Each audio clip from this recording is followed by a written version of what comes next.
राधे राधे मित्रों, धाम सेवा कुत्तम चैनले आपनाके अनेक अनेक स्वागतम। तो मित्रों, भगवान श्रीकृष्ण थाके कोथाय जानेन? बृंदावने। और बृंदावनेर मध्येও श्रेष्ठ स्थान जेटा सेखाने बर्तमाने किन्तु रयेछे। अनेके भगवान खोजें, आमरा सारा जीवन धरे भगवान खुঁজি किन्तु पाई ना। शुधु सारा जीवन नय, कोटी कोटी जन्म आमादेर अतिबाहित हो जाए तारपरेও भगवानके पाওয়া যায় ना। किन्तु बृंदावने साधु महात्मारा बोलेन जे भगवान साक्षात् बिराजमान रयेछे। भगवानके किन्तु आजके साक्षात् दर्शन कराबो এই ভিডিওটিতে। হ্যাঁ, এখন যাচ্ছি সেই স্থানে যেখানে আমাদের গোবিন্দ সাক্ষাৎ বসে রয়েছেন, তাও আবার একটি বৃক্ষের নিচে। সেখানে ভগবান শ্রীকৃষ্ণ বসে রয়েছেন, তার কমল নয়নের দিকে তাকালে পরে হৃদয় মুগ্ধ হয়ে যাবে। এত সুন্দর গোবিন্দ, তার রূপ মাধুরী দর্শন করাবো মিত্র। সত্যি আপনি পাগল হয়ে যাবেন। আজকে গোবিন্দকে সাক্ষাৎ দর্শন করাতে যাচ্ছি। আজকে তো একটি খুশির দিন, একটি আনন্দের দিন মিত্র, যে কলিযুগে দাঁড়িয়েও ভগবান শ্রীকৃষ্ণকে দর্শন করা যায় স্বচক্ষে। হ্যাঁ মিত্র, অবশ্যই ভগবানকে স্বচক্ষে দর্শন করা যায়। রয়েছি এই মুহূর্তে যে স্থানে, সেখানে গোবিন্দ দর্শন দিচ্ছেন সবাইকে, বসে রয়েছেন নিরালায় একদম এই বনের মধ্যেই। হ্যাঁ,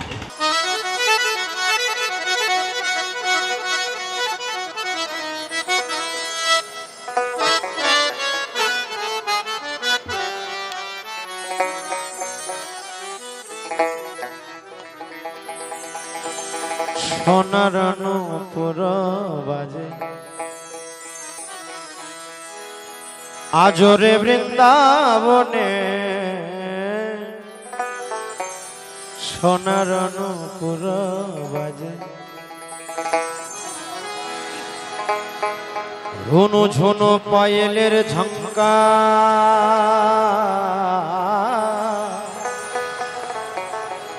রুনু ঝুনু পায়েলের ঝঙ্কার, ওই সোনের বৌজের ভক্তগণে। হ্যাঁ মিত্র, এই দেখুন ভগবান শ্রীকৃষ্ণ সাক্ষাৎ এখানে বসে রয়েছেন। হ্যাঁ, এই সুন্দর বৃক্ষের নিচে কমল নয়ন ভগবানের সুন্দর এই নয়ন দর্শন করা যাচ্ছে। সৌভাগ্য আমাদের বলুন। এবারে প্রশ্ন তো অবশ্যই আসে যে সাক্ষাৎ ভগবান কোথায়? এ তো আপনি একটি শিলা দর্শন করাচ্ছেন মিত্র। এই শিলা কিন্তু যেন তেন শিলা নয় মিত্র। বৃন্দাবনের মধ্যে যদি গোবিন্দকে সাক্ষাৎ দর্শন করতে হয়, তাও যদি আবার কলিযুগে, তাহলে অবশ্যই গিরিরাজকে দর্শন করতে হবে। কেন কি ভগবান শ্রীকৃষ্ণ এই গিরিরাজের শিলারূপে ব্রজবাসীদের সবাইকে দর্শন করিয়েছেন নিজেকে, তাই না? এবং বৃন্দাবনের মধ্যে সবার ঘরে ঘরে কিন্তু সাক্ষাৎ ভগবান পূজিত হন এই গিরিরাজ রূপে। মানে গিরি অর্থাৎ পর্বত, আর সেই পর্বতের রাজা যিনি, তাকেই গিরিরাজ বলা হয়। তাহলে কে? আমাদের ভগবান শ্রীকৃষ্ণ। উনি গিরিরাজে প্রবেশ করেছেন এবং গিরিরাজ রূপে দর্শন দিয়েছেন ব্রজবাসীদেরকে। ভাগবতমে কিন্তু এমনটি বর্ণিত রয়েছে। তো মিত্র, হাজার হাজার লাখো লাখো ভক্তরা এই গিরিরাজের সেবা অর্চনা পুজো করে কিন্তু বৈকুণ্ঠ কিংবা গোলকধামে ফিরে গিয়েছেন। আমরা ফিরে যেতে পারবো না মিত্র? অবশ্যই পারবো। এই স্বয়ং গিরিরাজজি প্রকট হয়েও অনেক ভক্তদেরকে দর্শন দিয়েছেন।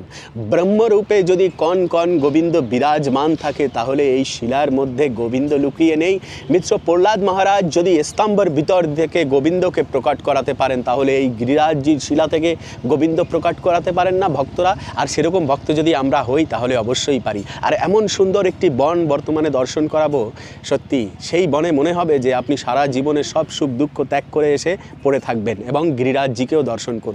চলুন তাহলে দর্শন করাই এবারে সেই বন এবং আমাদের গিরিরাজ মহারাজের তলটিতে ঘুরে ঘুরে আনন্দ নেই এবং গোবিন্দ গোবিন্দ বলে ডাকি। রাধা ধাতানে বেনু কৃষ্ণ কুঞ্জে বাজায় কানু,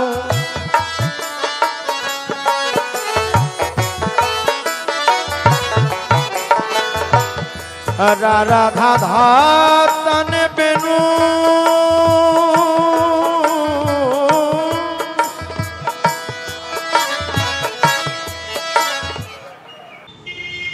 আমরা অনেকেই আছি লাখো লাখো ডলার খরচ করে শান্তি খোঁজার চেষ্টা করি।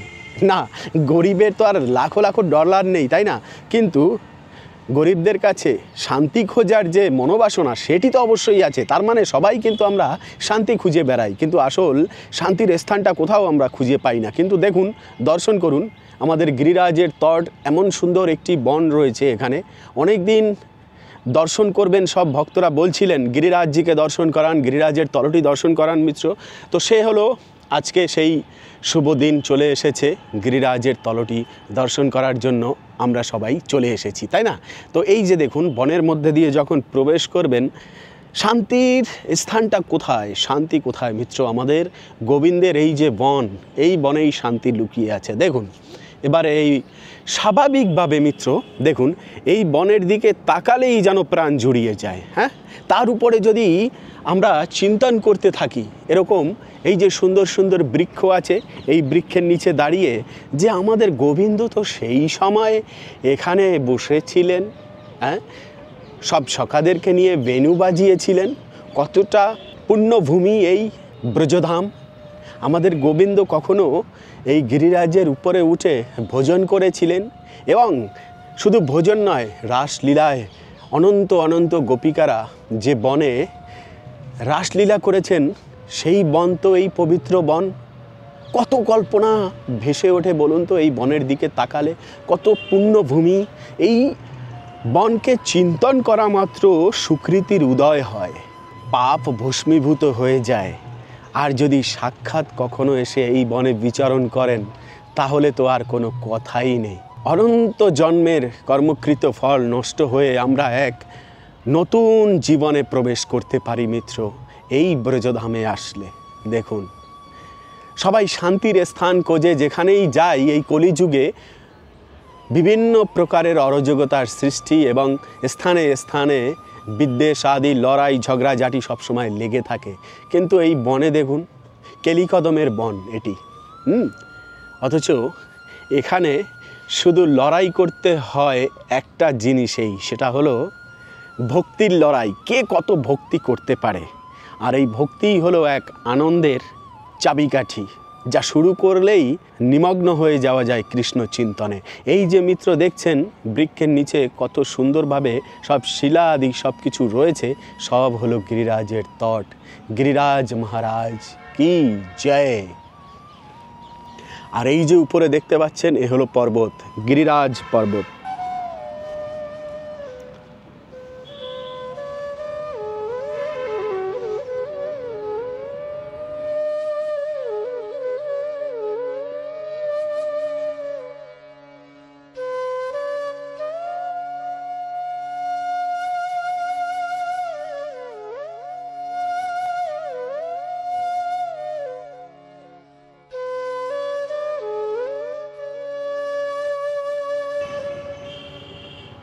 এই মার্গ থেকে চলতে চলতে ভক্তরা কখনো ক্লান্ত হয় না।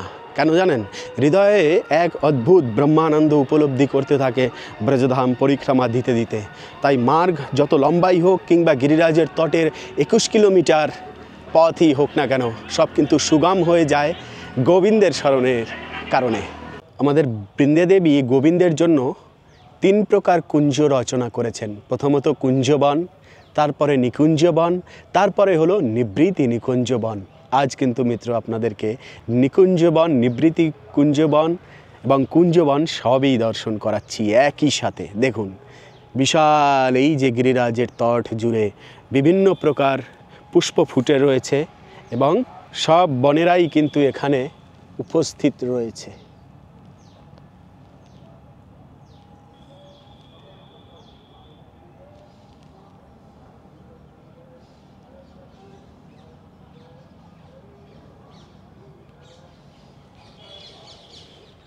মিত্র, এই বনেই আমাদের শ্রীমতী রাধারানী গোবিন্দকে অন্বেষণ করতেন। আর কি বলতেন জানেন?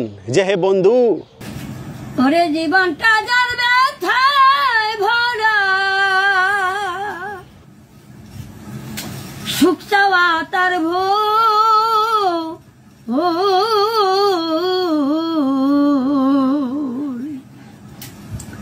কেন বন্ধু ভালোবেসে ফুটালে বুকুল, কেন বন্ধু ভালোবেসে ফুটালে বুকুল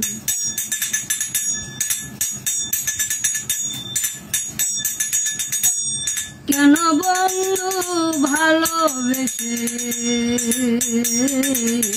ফুটালে বুকুল চলে যদি যাবে রে বন্ধু মনে ছিল আশা তবে কেন দিয়েছিলে এত ভালোবাসা।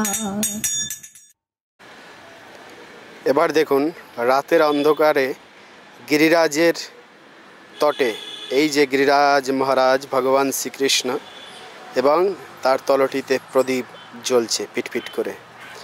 রাতের অন্ধকারে কীরকম লাগে স্থানটি? পুরোপুরি অন্ধকার হয়নি, একটু বাকি আছে, কিন্তু গিরিরাজের তলটিতে বিভিন্ন বৃক্ষের গোড়ায় প্রদীপ জ্বলা শুরু হয়ে গিয়েছে। ভক্তরা প্রদীপ দিয়ে যান এখানে।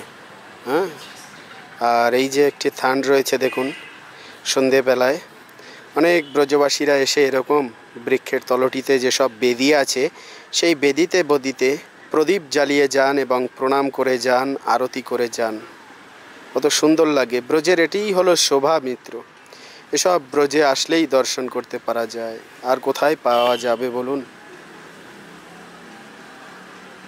আর এই যে দেখুন সবচাইতে বড় তপস্বী, এখানে দেখুন এই যে ভোলেনাথের মূর্তিটি আছে, আর এর পাশে কিন্তু বাদররূপী ভক্ত বসে তপস্যা করছেন, দেখতে পাচ্ছেন? তো দূর থেকে করতে হয় ভিডিওটি। এই যে অন্ধকারে বসে রয়েছে, ওই যে শিবজির উপরে একটুখানি মুখ দেখা যাচ্ছে, দেখতে পাচ্ছেন? এটি কিন্তু বাদরের মুখ, বাদররূপী ভক্তের মুখ। আর একটি প্রজাপতি পাশে উঠছে। আর ব্রজের বৈচিত্র্যই আলাদা। আর এই ভোলেনাথের ঠিক আপডালে কোন ভক্ত বসে রয়েছে দেখুন, একদম জড়িয়ে ধরে মাথায় হাত দিয়ে কিন্তু বসে রয়েছে। হ্যাঁ, এই যে দেখুন, এই চলে গেলেন। হ্যাঁ, প্রেম কীরকম ভোলেনাথের প্রতি ব্রজের জীবদের। ইতিমধ্যেই আমাদের ব্রজের এক ব্রজবাসিনী চলে এসেছেন, উনি পুজো দেওয়ার জন্য। এই যে পুজো দিচ্ছেন সন্ধেবেলা, কি মধুর দৃশ্য মিত্র, অন্তর ছুঁয়ে যায়। তাহলে মিত্র, এখন যে আমারও ফেরার সময় হয়ে গিয়েছে মিত্র, আজ্ঞা চাইছি আপনার কাছ থেকে আমার কুটিয়ায় ফিরে যাওয়ার জন্য। সেখানে আমাদের গোবিন্দ যে পূজিত হবেন, আরতি করতে হবে, তাই না? হ্যাঁ মিত্র, আজকের এই ভিডিওটি ছিল এই অবধি। পরবর্তী ভিডিওতে আবার দেখা হবে, কথা হবে। সে অবধি নিশ্চয়ই ভালো থাকবেন, আর এমনিভাবে আমাকে আশীর্বাদ করবেন যেন সারা জীবন ধরে আপনাদেরকে ব্রজধাম দর্শন করিয়ে যেতে পারি। বলো জয় জয় শ্রী রাধে শ্যাম। ওরে জীবনটা যার ব্যথায় ভরা, সুখ চাওয়া তার